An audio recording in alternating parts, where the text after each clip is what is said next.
जय श्री राधे कृष्णा। लक्ष्मी नारायण भगवान की जय। संतोषी मैया की जय। प्रिय भक्तजनों, आज शुक्रवार के दिन आप सुनेंगे संतोषी माता की व्रत कथा। एक बुढ़िया थी और उसके 7 बेटे थे। 6 बेटे कमाने वाले थे और एक बेटा निकम्मा था। बुढ़िया माँ 6 पुत्रों की रसोई बनाती, भोजन कराती और पीछे से जो कुछ बचता वह 7वें पुत्र को दे देती।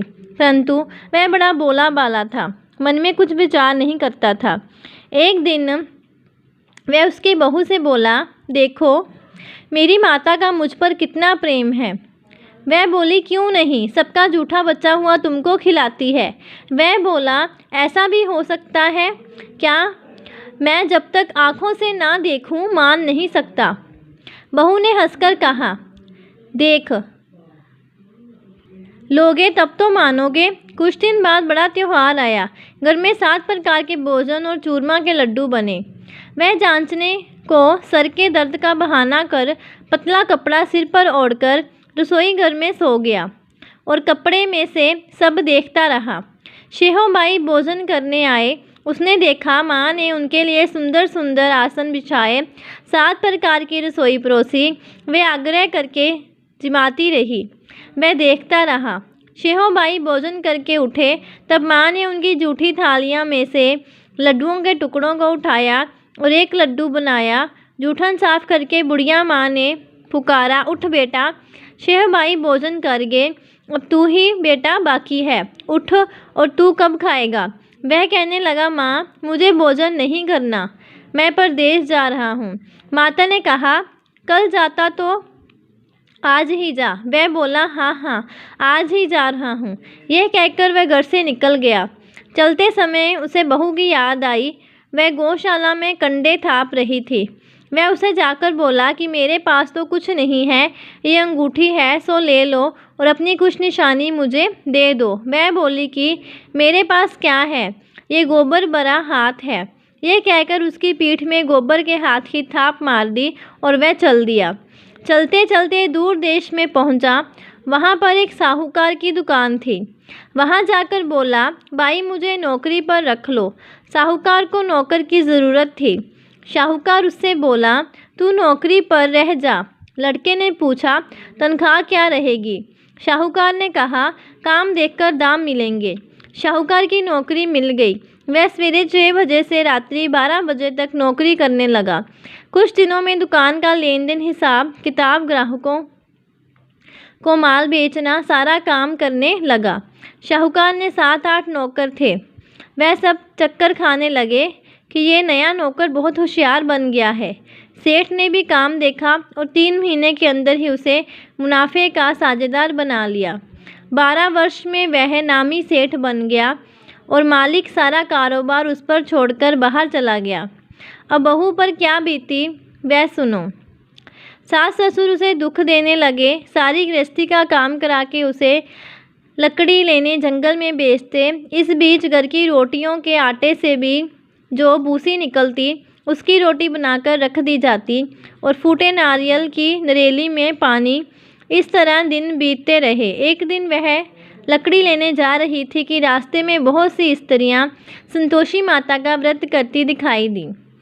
वहाँ एक खड़ी होकर कहने लगी, बहनों ये तुम किस देवता का व्रत करती हो और इसके करने से क्या फल होता है? इस व्रत के करने की क्या विधि है? यदि तुम अपने इस व्रत का विधान मुझे समझाकर कहोगी तो मैं तुम्हारा बड़ा एहसान मानूंगी। तब उनमें से एक स्त्री बोली, सुनो, ये संतोषी माता का व्रत है। इसके करने से निर्धनता, दरिद्रता का नाश होता है, लक्ष्मी आती है, मन की चिंताएं दूर होती है, घर में सुख होने से मन को प्रसन्नता और शांति मिलती है, पुत्र मिलता है, प्रीतम बाहर गया हो तो शीघ्र आता है, कुंवारी कन्या को मनपसंद वर मिलता है, राजद्वार में बहुत दिनों में मुकदमा चलता हो तो वह भी खत्म होता है, कलह क्लेश की निवृत्ति हो, सुख शांति हो, घर में धन जमा हो, पैसा जायदाद का लाभ हो, और भी मन में जो कुछ कामना हो वह सब इस संतोषी माता की कृपा से पूरी होती हैं। स्त्री कहने लगी, 1.25 आने का गुड़ चना लेना, इच्छा हो तो 5.25 आने का लेना, जहाँ 1 रुपये का भी सहूलियत के अनुसार ही लेना। बिना परेशानी, श्रद्धा और प्रेम से जितना भी बन सके सवाया लेना। 5.25 पैसे से 5.25 आने तथा इससे भी ज़्यादा शक्ति और भक्ति के अनुसार ले लेना। हर शुक्रवार को निराहार रहकर कथा कहना और सुनना। इसके बीच क्रम टूटे नहीं, लगातार नियम पालन करते रहना। सुनने वाला कोई ना मिले तो घी का दीपक जलाकर उसके आगे जल के पात्र को रखकर कथा कहना, परंतु नियम ना टूटे। जब तक कार्य सिद्ध ना हो नियम पालन करना और कार्य सिद्ध हो जाने पर व्रत का उद्यापन करना। 3 मास में माता फल पूरा करती है। यदि किसी के खोटे ग्रह हो तो भी माता 1 वर्ष में अवश्य कार्य सिद्ध करती है। कार्य सिद्ध होने पर ही उद्यापन करना चाहिए, बीच में नहीं करना चाहिए। उद्यापन में 2.5 शेर आटे का खाजा तथा इसी अनुसार से खीर तथा चने का साग बनाना। 8 लड़कों को भोजन कराना। जहाँ तक मिले देवर, जेठ, भाई, बंधु, कुटुंब के लड़के लेना। ना मिले तो रिश्तेदार और पड़ोसियों के लड़के बुलाना। उन्हें भोजन कराकर यथाशक्ति दक्षिणा देना और माता का नियम पूरा करना। उस दिन घर में कोई खटाई नहीं बनाना। ये सब सुनकर बुढ़िया की बहू वहाँ से चल दी। रास्ते में लकड़ी के बोझ को बेच दिया और उन पैसों से गुड़ चना लेकर माता के व्रत की तैयारी करने लगी।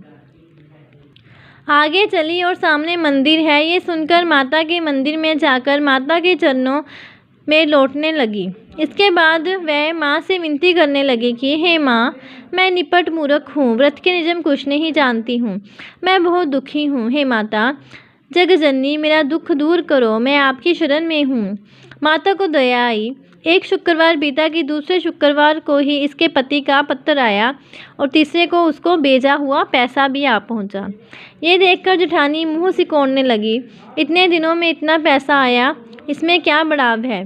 लड़के ताने देने लगे कि काकी के पास अब पत्र आने लगे, रुपए आने लगे, अब तो काकी की खातिर बढ़ जाएगी, अब तो काकी बुलाने से भी नहीं बोलेगी। बेचारी सरलता से ये कहती है कि भैया पत्र आएगा, रुपए आएंगे तो हम सब के लिए अच्छा है। ऐसा कहकर आंखों में आंसू भरकर संतोषी माता के मंदिर में आकर मातेश्वरी के चरणों में गिरकर रोने लगी। माँ, मैंने तुमसे पैसा नहीं मांगा, मुझे पैसे से क्या काम है, मुझे तो अपने सुहाग से काम है, मैं तो अपने स्वामी के दर्शन और सेवा मांगती हूँ। तब माता ने प्रसन्न होकर कहा, जा बेटी, तेरा स्वामी आएगा। ये सुनकर खुशी से वे बावली होकर घर जाकर काम करने लगी। अब संतोषी माँ विचार करने लगी, इस बोली पुत्री से मैंने कह तो दिया है कि तेरा पति आएगा, पर आएगा कहाँ से। वह तो इसे स्वप्न में भी याद नहीं करता, इसे याद दिलाने तो मुझे ही जाना पड़ेगा। इस तरह माता उस बुढ़िया के बेटे के पास जाकर स्वप्न में प्रकट होकर कहने लगी, शाहूकार के बेटे सोता है, जा जागता है। वह कहता है, माता सोता भी नहीं हूँ, जागता भी नहीं हूँ, बीच में ही हूँ, कहो क्या आज्ञा है।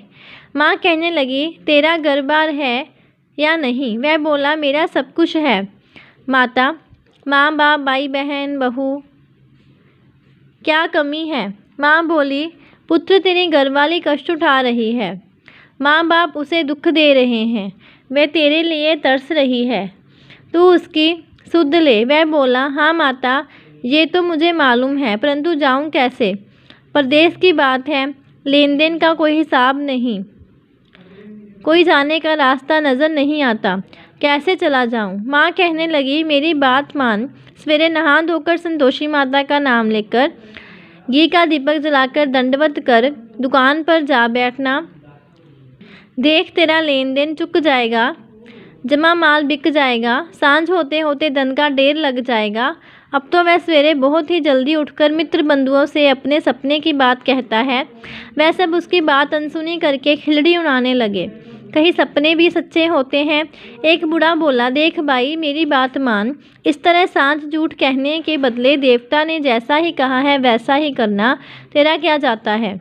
अब बूढ़े की बात मानकर वह नहा धोकर संतोषी माता को दंडवत कर घी का दीपक जलाकर दुकान पर जा बैठता है। थोड़ी देर में वह क्या देखता है कि देने वाले रुपए लाए, लेने वाले हिसाब लाए। कोठी में बड़े सामानों के खरीदार नगद में सौदा करने लगे।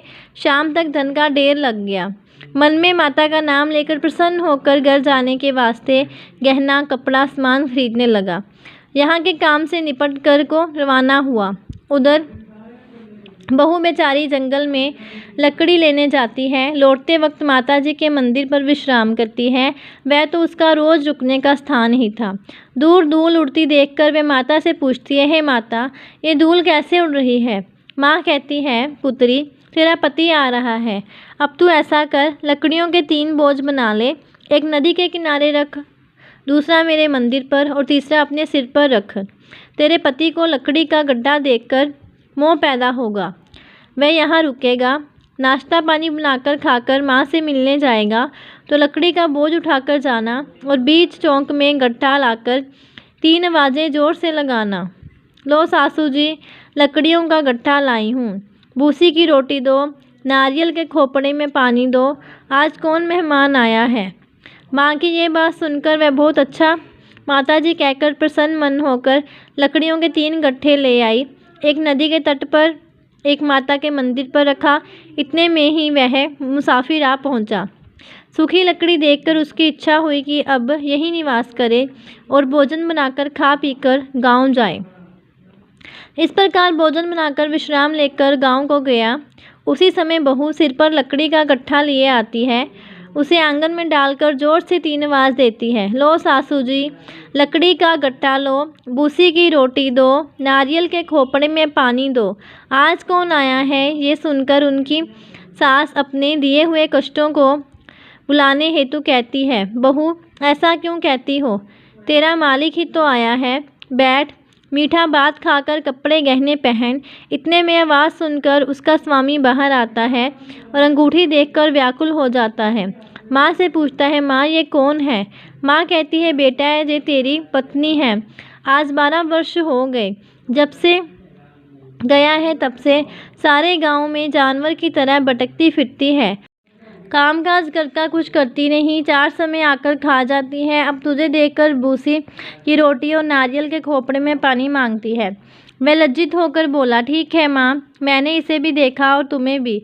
अब मुझे दूसरे घर की चाबी दो तो मैं उसमें रहूँगा। ठीक है बेटा, जैसी तेरी मर्जी। ये कहकर माँ ने चाबी का गुच्छा उसे दे दिया।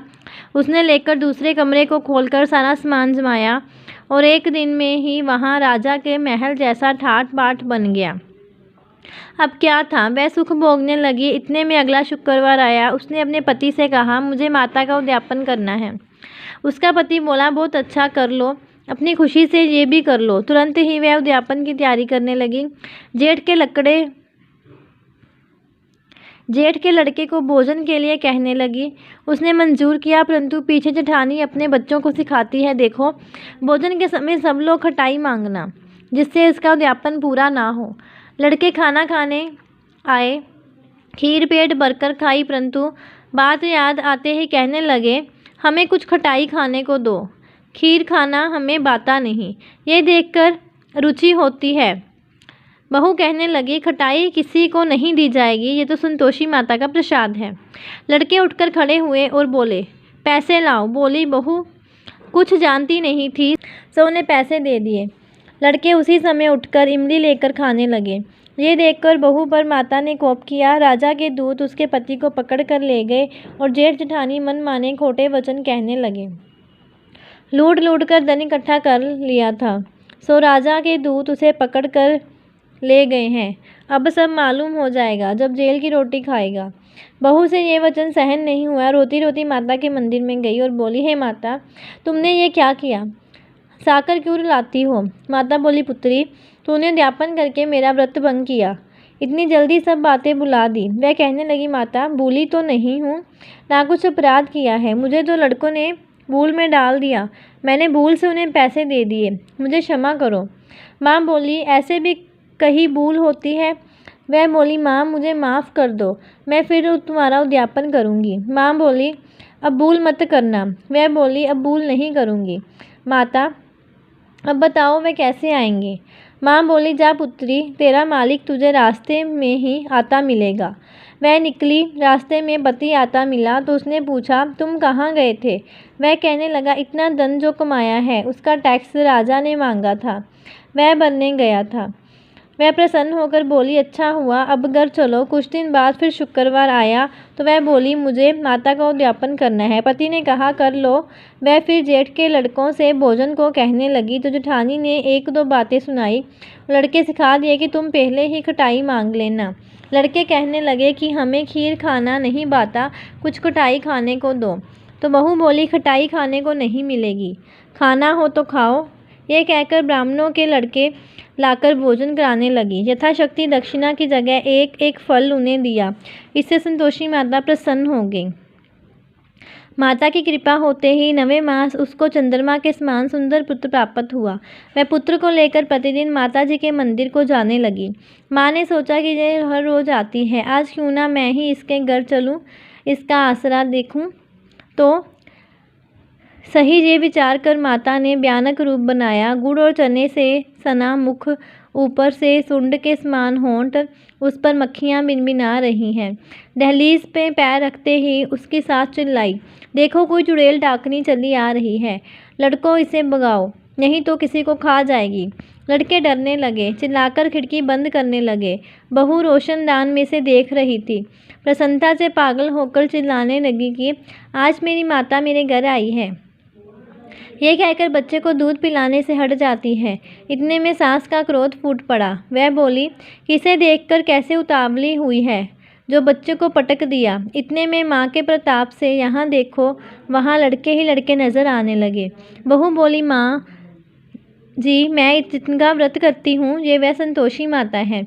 इतना कहकर झट से सारे घर के किवाड़ खोल दिए और सबने माता के चरण पकड़ लिए और विनती करने लगे, हे माता, हम मूर्ख हैं, ज्ञानी हैं, तुम्हारे व्रत की विधि हम नहीं जानते हैं। तुम्हारा व्रत भंग करके हमने बहुत बड़ा अपराध किया है। हे माता, बहू को जैसा फल दिया वैसा सबको देना। जो भी ये कथा पढ़ता या सुनता है उसके सभी मनोरथ पूर्ण होते हैं। बोलिए संतोषी मैया की जय। जय संतोषी माता मैया, जय संतोषी माता, अपने सेवक जन की सुख संपत्ति दाता मैया, जय संतोषी माता। सुंदर चीर सुनहरी माँ धारण किन्हु, हीरा पन्ना दमके तन श्रृंगार लिन्हु मैया, जय संतोषी माता। गेरू लाल शटा छवि बदन कमल सोहे, मंद हंस्त करुणामयी त्रिभुवन जन मोहे मैया, जय संतोषी माता। स्वर्ण सिंहासन बैठी चवर ढुरे प्यारे, धूप दीप नैवेद्य मधुमेवा भोग धरे न्यारे मैया, जय संतोषी माता। गुड़ रुचना परम प्रिय ताम संतोष कियो, संतोषी कहलाई माँ भगतन वैभव दियो मैया, जय संतोषी माता। शुक्रवार प्रिय मानत आज दिवस सोही, भगत मंडली आई कथा सुनत मोरी मैया, जय संतोषी माता। मंदिर जगमग ज्योति मंगल ध्वनि छाई, विनय करे हम सेवक चरणन सिर नाई मैया, जय संतोषी माता। भक्ति भाव में पूजा अंगीकृत कीजे, जो मन बसे हमारे इच्छत फल दीजे मैया, जय संतोषी माता। दुखी दरिद्री रोगी संकट मुक्त किए, बहुधन धान्य भरे घर सुख सौभाग्य दिए मैया, जय संतोषी माता। ध्यान धरे जो तेरा वांछित फल पायो, पूजा कथा श्रवण कर घर आनंद आयो, मैया जय संतोषी माता। चरण गहे की लज्जा रखियो जगदम्बे, संकट तू ही निवारे दयामयी माँ अम्बे, मैया जय संतोषी माता।